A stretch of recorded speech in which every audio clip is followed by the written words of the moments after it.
Hello, my name is Praveen and he's Karan. We are from Krusty Adventure and we welcome you once again in your favorite show, Smile Per Mile. Today we are going to talk some important insights about the Kedarkanta track with Mr. Karan. So here we go. Okay, welcome to the show, sir. Thank you so much. Okay, so as winter is approaching and Kedarkanta track is very much popular among the trekkers and all the adventure enthusiasts. So we would really looking forward to have some important insights from you regarding that. So can you please tell me a little bit brief details about the Kedarkanta track? So Kedarkanta trek is basically a trek based in starting from the village Sankri. It's in Uttarkashi district of Uttarakhand, and the total trek journey is around 11 kilometers, which is covered in 4 or 5 days. Okay. So starting from our journey from Dehradun, we pick up clients from Tempo Traveler depending upon the number of size of clients max. Then we take them to Sankri and we stay there for first night. Then we move on to the first base, which is Judaga Talab, the very next morning after the breakfast and all. And likewise, we subsequently go to the next base, that is uh, Kedarkantha base camp. And then the very next day, we do the summit and come down to Judaga Talab. And likewise, we come back to Sankri and then move on back to the last base, that is Dehradun. And Okay. I have one question here, and we see a lot of advertisement nowadays regarding the Kedarkanta track, so that all the travelers are a little bit confused that they have to reach to Dehradun or they have to reach the Sankri. Can you please explain about it? So both the things can be done. Likewise, अगर आप देहरादून से services लेते हैं वो आपके लिए convenient हो जाएगा, जस्ट बिकॉज जो 210 किलोमीटर की दूरी है देहरादून से सांकरी का, वो हम टेम्पो ट्रैवलर एंड ग्रुप के साथ कवर करते हैं, तो वो एक फन वाला पार्ट भी जाता है। एंड वहाँ पे अगर आप पैकेज देहरादून से ले रहे हैं तो आपका वो सरदर्द हट जाता है कि मुझे सांकरी पहुँचना होगा, 210 किलोमीटर में ट्रैवल कैसे करूँगा, पब्लिक ट्रांसपोर्ट में करूँगा तो उसमें कंफर्टेबिलिटी कंप्रोमाइज़ होगी। तो अगर आप एक प्रॉपर एक कंपनी से आप जाते हैं तो आपको वो चीज़ कट आउट हो जाता है। एंड देहरादून से लेना इज ज़्यादा smartness as compare to Sankri से लेना। एंड सांकरी से आप लेते हैं तो सांकरी आप पहुंच के फिर वो सर्विसेज अवेल करते हैं, तो आपका जो जर्नी है फिर आप वहाँ पे पहुंच के सर्विसेज स्टार्ट करते हैं, तो वो एक ओवरबर्डन हो जाता है, अपने आप को ओवरबर्डन में डालना हो जाता है। तो उस स्ट्रेस में instead of putting them in stress of travelling and all, people can directly go for the Dehradun वाला पैकेज। अच्छा, ओके। सो जिसको भी जो कंफर्टेबल है, अगर वो देहरादून से लेना चाहे तो देहरादून से ले सकता है, and if they feel comfortable कि नहीं हमें तो देहरादून से आगे सांकरी जो बेस कैंप है वहाँ से हमें आपके साथ जुड़ना है तो वहाँ से वो ले सकते हैं। Okay, so next question is, अगर कोई भी ट्रैवलर देश से देहरादून या सांकरी पहुँचना चाहे तो इसके लिए मोड ऑफ ट्रांसपोर्टेशन क्या है? पब्लिक ट्रांसपोर्ट कैसे रहेगा? वो ट्रेन से आ सकता है, फ्लाइट से आ सकता है? क्या क्या मोड ऑफ ट्रांसपोर्टेशन अवेलेबल है इस ट्रैक के लिए? सो मोड ऑफ ट्रांसपोर्टेशन जो हम यूज़ करते हैं, जैसे 4 लोग हुए तो वी यूज़ सेडान, अगर 5-6 लोग हुए तो we use SUV, Bolero, Ertiga, Innova, depending upon the requirement and depending upon the clientele. And जो लोगों के ऑफरिंग होती है, जो बोलते हैं कि हमें ये चाहिए, तो पर्टिकुलर वैसे भी कर देते हैं हम। एंड अगर कस्टमाइज नहीं चाहिए, प्रॉपर ग्रुप टूर चाहिए, तो we use Tempo Traveller. So generally हमारे पास टेम्पो ट्रैवलर में ही यूज़ करते हैं हम, जस्ट बिकॉज हमारे पास 10-12 लोग जनरली हो जाते हैं कम से कम।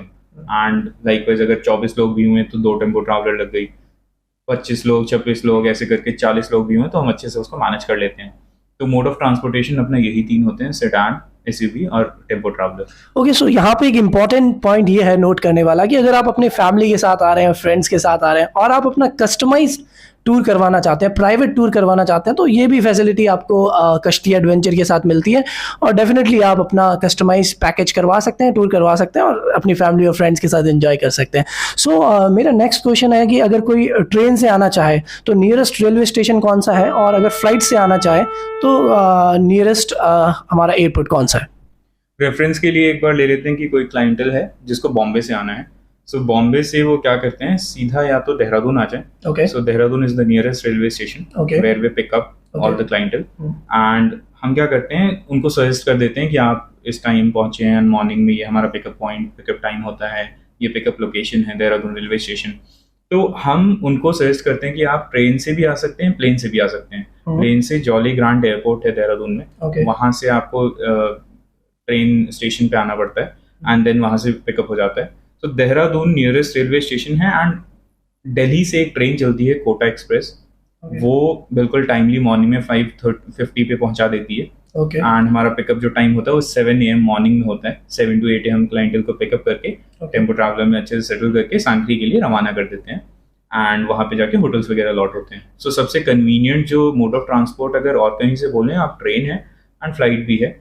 सो वहाँ पहुँच के एंड देन हम देहरादून से लेकिन अगर जो मिड रेंज में बजट ट्रैवलर्स हैं तो उनके लिए अगर मोड ऑफ ट्रांसपोर्टेशन देखें तो ट्रेन ज़्यादा बेटर रहेगी। ट्रेन ज़्यादा बेटर रहेगी। एंड इवन बहुत बार होता है कि ट्रेन की टाइमिंग्स लोगों को सूट नहीं कर रही है, तो क्या करते हैं लोग, वॉल्वो भी करते हैं जो दिल्ली से अवेलेबल होती है कश्मीरी गेट से। तो वो सीधा आपको देहरादून लेके जाते हैं एंड देहरादून से वहाँ से थोड़ी दूरी पे रेलवे स्टेशन है एंड वहाँ से हम हमारा जो पिकअप पॉइंट है, पिकअप व्हीकल्स लगे रहते हैं, वहाँ से हम पिक करके दिन सांकरी के लिए रवाना होते हैं।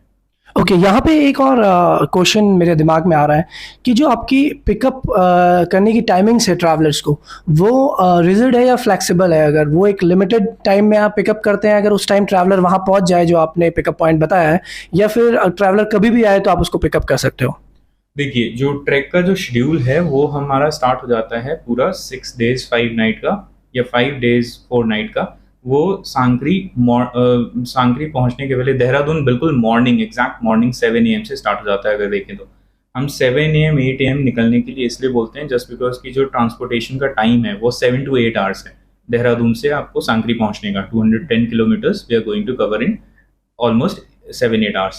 तो वो चीज़ हम चाहते हैं कि अर्ली मॉर्निंग 7-8 AM स्टार्ट हो जाए ताकि हम शाम तक सांकरी पहुंच जाएं, वहाँ पे क्लाइंट जाएं, अपने आप को एक्लेमेटाइज करें, अपना इवनिंग स्नैक्स वगैरह खाए एंड डिनर करें एंड रिलैक्स कर ले, just because next day regress होने वाला है। राइट। तो हम बिल्कुल ताकि वो एक्लेमेटाइज हो सके उस बिल्कुल क्लाइमेटिक कंडीशंस। बिल्कुल, क्योंकि लोग लोअर सी लेवल से आते हैं। अब सांकरी 1800-1900 मीटर पे है, सो वहाँ से हम चाहते हैं कि लोग एकदम कंफर्टेबल हो जाएं, कि वो बीमार ना होए। तो ये हमारा मोटिव होता है कि हम अर्ली मॉर्निंग पिकअप करें एंड सांकरी के लिए रवाना कर दें। ओके सो जैसा कि आपने सुना कि आपके पास दोनों ऑप्शंस अवेलेबल हैं। आप इनफैक्ट आई वुड से कि तीनों ऑप्शंस अवेलेबल है। आप ट्रेन से भी आ सकते हैं, आप वॉल्वो से भी आ सकते हैं, और आप अगर बजट की आपके पास कोई प्रॉब्लम नहीं है तो आप बाय फ्लाइट भी आ सकते हैं। और जैसे ही आप वहाँ पहुँचते हैं आप इनकी टीम से कोऑर्डिनेट कर सकते हैं और डेफिनेटली आपको पिकअप के लिए इनकी टीम वहाँ पे रेडी रहेगी, एक अलोकेटेड टाइम के duration. So thank you for clarifying these small doubt, but I have one major doubts that nowadays we are hearing that कि केदारकंठा ट्रैक 5 दिनों में किया जा सकता है, but some vendors are saying कि ये 6 दिनों में भी किया जा सकता है। तो ट्रैवलर्स के दिमाग में काफ़ी कन्फ्यूज़न है इसको लेके कि 5 दिन में करें तो क्या होगा, 6 दिन में करें तो उसमें हमें क्या एक्स्ट्रा चीज़ें मिलेगी, क्या हम एक्स्ट्रा चीज़ों को एक्सपीरियंस करेंगे। तो ये बहुत सारे लोगों के पास क्वेश्चन थे, तो मैं चाहता हूँ कि आप इसको बहुत अच्छे से क्लैरिफाई करें और बताएं कि what is the difference between 5 days Kedarkantha track and the 6 days Kedarkantha track. देखिए, केदारकंठा जो ट्रैक है वो अगर देहरादून से आप काउंट करें तो 5 days में भी कर सकते हैं एंड 6 days में भी कवर कर सकते हैं। Okay.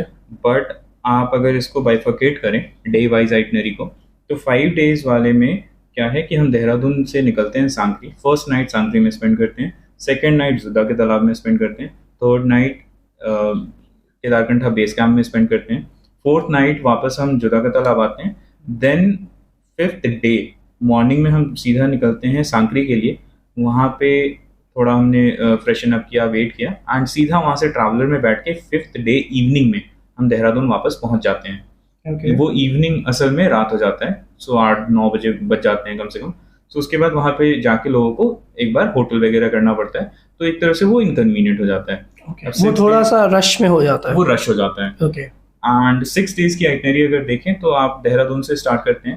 First night Sankri spend किया आपने, सेकेंड नाइट जुदा का तालाब स्पेंड किया, थर्ड नाइट आप केदारकंठा बेस कैंप गए, देन सबमिट करने के बाद फोर्थ नाइट आपने जुदा का तालाब स्पेंड किया, 5th नाइट आपने वापस सांकरी में एक रात होटल में फिर से स्पेंड किया। एंड वहाँ पे आपके 4-5 दिन में जो भी कपड़े वगैरह गंदे हैं, आपका जो फटीक है, वो होटल में एक बार स्टे करने के बाद आप रिलैक्स कर लेते हैं। देन नेक्स्ट डे आप ट्रैवल करते हैं एंड 6th डे इवनिंग में आप वापस देहरादून पहुँच जाते हैं। तो वो एक बहुत कन्वीनियंट सा एक टूर बन जाता है कि हाँ 6 days में आपका रिलैक्सेशन भी हो गया, ट्रैक भी हो गया एंड वापस आप सांकरी देहरादून ऐसे टाइम पे पहुँच गए जहाँ से आप इजीली ट्रेन, वॉल्वो या कुछ भी कैच कर सकते हैं। ओके बहुत अच्छी इन्फॉर्मेशन बताई आपने। तो आप पहाड़ों की वादियों को आराम से एंजॉय करना चाहते हैं और आराम से वहाँ के व्यू का मज़ा लेना चाहते हैं, तो मैं तो आपको रिकमेंड करूँगा कि you should go for this 6 days track, क्योंकि उसमें आपका रश नहीं होगा, आप आराम से एंजॉय कर सकते हैं, कंफर्टेबल और कन्वीनियंट आपके लिए पूरा रहेगा, और ताकि आप इस ट्रैक को अपनी फैमिली फ्रेंड्स के साथ पूरे अच्छे से एंजॉय कर सकें।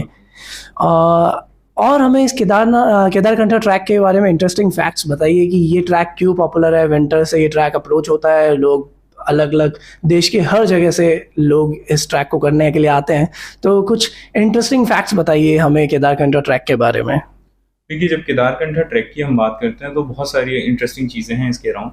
सांगरी बोल के जो विलेज है जहाँ से केदारकंठा ट्रैक स्टार्ट होता है, वहाँ से टोटल 44 ट्रैक्स एंड एक्सपीडिशंस निकलते हैं। 44 is a very huge amount for a place to initiate track and all. So एक सबसे बड़ा इंपॉर्टेंट सांगरी का वो है। दूसरा, जब भी हम केदारकंठा ट्रैक की बात करते हैं तो it's a snow track, mainly it's a snow track, accessible through out the year, but mainly snow एक अट्रैक्शन है वहाँ पे। तो जब लोग जाते हैं विंटर्स में, जो पीक सीजन होता है नवंबर, दिसंबर, जनवरी, फरवरी, मार्च, वहाँ पे जाते हैं लोग स्नो एक्सपीरियंस करने कि स्नो की लाइफ कैसी होती है, स्नो में कैंपिंग कैसे करते हैं, स्नो में हम क्लाइंबिंग करते हैं तो क्या फील है हाइट से, अलग अलग पहाड़ों को देखने का, वादियों को देखने का, वो चीज़ एक्सपीरियंस करने लोग आते हैं। जो कहते हैं ना वाइल्डरनेस में जो पीस है वो एक्सपीरियंस करने आते हैं, जो कामनेस है, तो लोग उसके लिए थ्रू आउट ईयर वेट करते हैं कि हाँ स्नोफॉल कब होगा। लोग बहुत बार क्वेरीज करते हैं कि सबसे बेस्ट टाइम क्या है, कैसा है, तो सबसे बेस्ट टाइम इसका नवंबर टू मार्च है। एंड जो इसको आप जब आप यहाँ आते हैं तो अच्छे से आप पूरे गेयर वगैरह के साथ आए तो आप अच्छे से पूरे एनवायरनमेंट को एक्लिमेटाइज होकर एंजॉय कर सकते हैं। आप स्नो का पूरा एक्सपीरियंस ले सकते हैं, स्नो में पानी कैसे बनाते हैं पीने का, एंड खाना कैसे खाते हैं, क्या खाते हैं, ठीक है, क्या चैलेंजेस से खाना बनता है। जब ये चीज़ें आप देखते हैं तो बहुत बेसिक लर्निंग, जो इमेटेरियलिज्म लर्निंग होती है, वो सब चीज़ें ग्रास्प करता है इंसान। एंड ट्रैक का अल्टीमेटली आपको ही पता है कि एंड्योरेंस, स्टैमिना, मेंटल स्ट्रेंथ वगैरह इंक्रीज करने में बहुत ज़्यादा अच्छा हेल्प करता है। हमने स्कूल ग्रुप्स कराए हैं एंड कॉलेज टूर्स कराए हैं, एंड बहुत अच्छे अच्छे क्लाइंटल हैं अपने जो ऑल ओवर इंडिया से आते रहते हैं, तो वो ये सारी चीज़ एक्सपोजर लेके जाते हैं एंड वो हमें थैंक यू बोलते हैं जस्ट बिकॉज कि ये चीज़ मतलब प्राइसलेस होती है। सो केदारकंठा की ये चीज़ें बहुत ज़्यादा वास्ट हैं एंड बहुत ज़्यादा रिच एक्सपीरियंस है जो लोग आके एक्सपीरियंस करना चाहते हैं। ओके, तो देश के चाहे किसी भी कोने से आप हो, लेकिन आपने बर्फ नहीं देखी, स्नो में आपने ट्रैक नहीं किया कि स्नो में ज़िंदगी कैसी होती है, वहाँ पे नेचर कैसा होता है और लोग कैसे रहते हैं, तो ये ट्रैक आपको बिल्कुल भी मिस नहीं करना चाहिए। और आपको शानदार एक्सपीरियंस देने के लिए, once in a life time experience देने के लिए Kashti adventure is all set for this winter. So आज के लिए बस इतना ही। It's time to signing off. मैं हूँ प्रवीण चौधरी और फिर मिलेंगे आपसे अगले एपिसोड में स्माइल पर माइल के साथ। Thank you sir. Thank you so much.